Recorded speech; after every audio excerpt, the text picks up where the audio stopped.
नमस्कार दोस्तों, फिर से स्वागत है आपका आपके ही चैनल, आपके ही यूट्यूब परिवार में। तो बड़ी इलायची की फसल जो है नेपाल से कब आएगी? सबसे बड़ी चीज़, क्योंकि प्रेज़ेंट टाइम की सिचुएशन जो है सबके सामने है कि नेपाल की जो है किस तरह की सिचुएशन है। और पहले भी एक वीडियो में मैंने बताया था कि नेपाल में जो है बंसाल के ऑफ़िस भी जो है वहाँ पे जला कर के राख कर दिए गए थे। तो मतलब कि बंसाल का ऑफ़िस का मतलब हो गया कि नेपाली कस्टम ऑफ़िस जो हैं, वो भी बॉर्डरों पे जो है जलाए गए हैं। स्पेशली जो है जिस बॉर्डर से जो है इलायची सबसे ज़्यादा सिलीगुड़ी पहुँचती है, उस बॉर्डर पे भी जो है बहुत ज़्यादा तोड़-फोड़ और साथ में जलाना-वलाना बहुत खतरनाक तरीके से वहाँ हुआ है। तो सबसे बड़ी चीज़ ये है कि इसमें ये वी लगाना कि एक अंदाज़ा लगाना कि भई कब से जो है चालू होगा, ये बड़ा मुश्किल है। क्योंकि सबसे पहले तो सरकार बनना, उसके बाद में वापस सब कुछ सही तरीके से करने में कहीं न कहीं जो है अच्छा खासा समय जो लगने के चांसेज़ जो हैं इसके अंदर दिखाई देते हैं कि ऐसा नहीं है कि भैया आज जलाया और कल जो है छू-मंतर करके जो है कल बना लिया। तो ऐसा पॉसिबल जो है दिखाई नहीं दे रहा है कि इतनी जल्दी जो है नेपाल से जो है माल आना चालू हो जाएगा। क्योंकि जब तक वहाँ का सारा रूटीन जो है बिल्कुल सही तरीके से वापस धीरे-धीरे चालू नहीं होता है, तब तक जो है माल आना जो है बहुत ही मुश्किल होगा। और साथ में देखिए पैदावार की जो है बहुत सारी खबरें मेरे पास आती हैं, तो इसके ऊपर एक चर्चा इस तरह की करेंगे जिससे कि आपको ये पता रहे कि अगर जैसे कि जो लोग बोलते हैं कि हाँ भई इस बार जो है फसल जो है बहुत ज़्यादा आने वाली है या फिर ज़्यादा आने वाली है, इसके ऊपर अलग तरीके से चर्चा करेंगे जिससे कि आपको ये पता रहे कि हम ज़्यादा ही मान लेते हैं तो ज़्यादा आने के बाद में किस तरह की सिचुएशन जो है बाज़ार में रहेगी, उस चीज़ को जो है समझने की कोशिश करेंगे। और साथ में कोशिश करेंगे कि भैया आगे क्या तेज़ी है या फिर मंदी है, आगे सिचुएशन जो है किस तरीके की जो है रहने वाली है, इन्हीं सभी चीज़ों के ऊपर चर्चा करेंगे दोस्तों। लेकिन चैनल पर नए हैं तो वीडियो को लाइक और चैनल को सब्सक्राइब ज़रूर कर लीजिएगा। लगता हो शेयर के लायक है तो शेयर भी ज़रूर कर दीजिएगा। तो देखिए नेपाल से माल कब आएगा वो तो मैंने आपको सिचुएशन समझा ही दी है कि इसका किसी तरह का कोई एक पुख्ता रिपोर्ट नहीं है कि भैया 10 दिन में आएगी, 15 दिन में, 20 दिन में, कि महीने भर में। क्योंकि जब तक वहाँ सब कुछ नॉर्मल नहीं होता है तब तक जो है आना बड़ा मुश्किल है। और कोई लोग बोल सकते हैं कि हाँ, अभी माल आ रहा है, मंडियाँ खुल गई हैं या फिर रेट वहाँ गिर गए हैं। वो देखिए उन सब की आपस की बात है, वो लोग बोलने वाले देखिए कुछ भी बोल सकते हैं, उससे फ़र्क नहीं पड़ता है। लेकिन प्रेज़ेंट टाइम की सिचुएशन जो देखते हैं, उस सिचुएशन के अंदर इस तरह की कोई सिचुएशन नहीं है कि जिसमें हम लोग ये बात बोल सकें कि भैया जल्दी जो है माल वहाँ से आने लग जाएगा। मतलब कि अभी मामला जो है ठंडा भी नहीं पड़ा है और उससे पहले जो है माल आना चालू हो जाएगा और उससे पहले जो है मंडियाँ खुल चुकी हैं वहाँ की और मंडियों से माल जो है आना चालू हो चुका है। तो मुझे तो ऐसा नहीं लगता है कि इस तरह की सिचुएशन वहाँ है।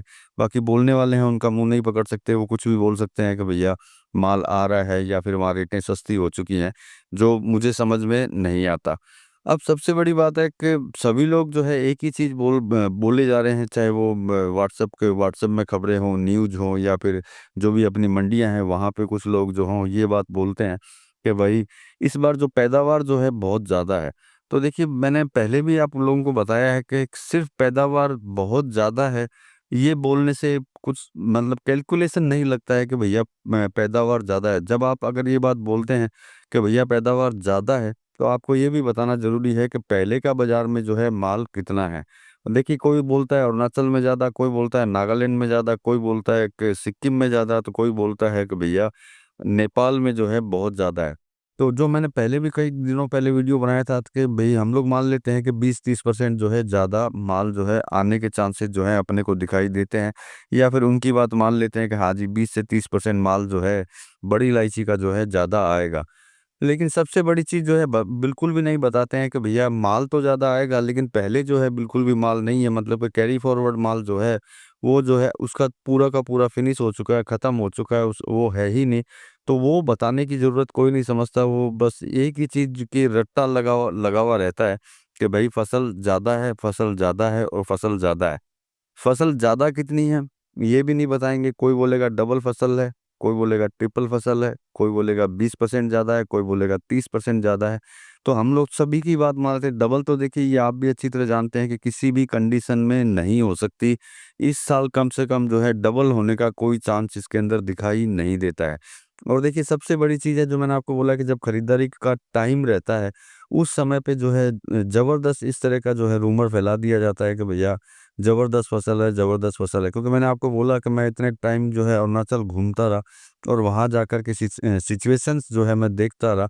वहाँ पे मुझे ऐसा बिल्कुल भी नहीं लगा कि फसल जो है 10-20% भी जो है ज़्यादा आई हो। और रही नागालैंड की बात, तो ये आपको पता है कि पिछले साल भी इतना कुछ नहीं आया था और इस साल भी अगर थोड़ा बहुत अगर ज़्यादा आता भी है नागालैंड का, तो उससे इतना कोई फ़र्क नहीं पड़ता बाज़ारों के अंदर। लेकिन सबसे बड़ा फ़र्क ये पड़ता है कि भैया पीछे जो है माल नहीं है और सबसे बड़ी बात किसान जो है सस्ते में बेचने के लिए तैयार नहीं है। तो देखिए ये सारी चीज़ें जो है आप लोगों के लिए प्लस होते हुए निकलती है, क्योंकि किसान सस्ते में माल देगा नहीं, फसल अगर ज़्यादा है तो कैरी फॉरवर्ड माल नहीं है। तो ये सारी सिचुएशंस अगर आप देखते हैं तो आपको खुद को समझ में खुद ही आने लग जाएगा कि भाई किस तरह की सिचुएशन जो है आगे रहने वाली है। और एक बात तो मैं हमेशा ये बोलता ही हूँ कि भाई जब मैं अगर आपको कुछ बोलता हूँ तो उसके ऊपर भी जो है आप अपनी भी जो है स्टडी कर सकते हैं, जानकारियाँ आप मंडियों में ले सकते हैं, व्यापारियों से भी ले सकते हैं। हो सकता है आप अगर 10 व्यापारी से लेते हैं तो कौन कितनी एक ही शब्द जो है कौन कितने व्यापारी बोलते हैं, उससे भी जो है आपको अंदाज़ा रहेगा कि भाई क्या सिचुएशन जो है आगे रहने वाली है।